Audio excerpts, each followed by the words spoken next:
apples, bell peppers. Organics have grown Carrots, pears. into a multi-billion-dollar industry. I feel like it's a better health option. That's what some people think, but you might be surprised to know that there are no studies that say organic foods are, in fact, healthier. I think they taste more fresh.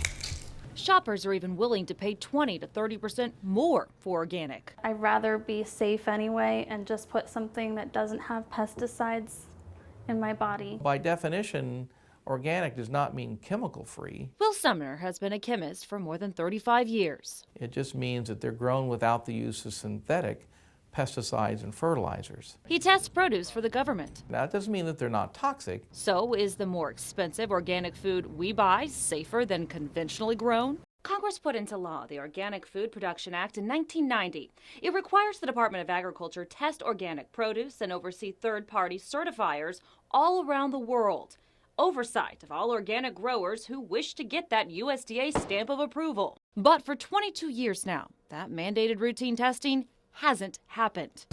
Miles McElvoy heads the program for the USDA. Congress indicated that certifiers should be doing periodic residue testing, and that had never been established. The Inspector General did this audit in 2010.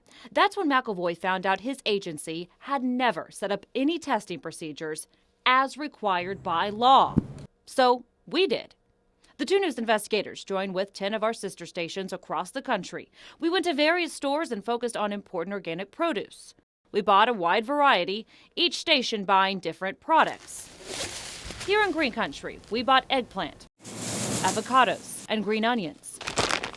Each sample from across the country was then shipped overnight to the Sumner Certified Lab in California. Total, the lab tested 33 different types of imported organic produce from us. All results, 12% had pesticide residues. An additional 10% had trace amounts. All but one within government standards. Most of the residues you're going to be finding are not unsafe. What the lab did find was small amounts of toxins that come from the soil. Soil that was sprayed with deadly chemicals, like DDT, banned years ago. Some farmers use chemicals when they are not supposed to and commit outright fraud.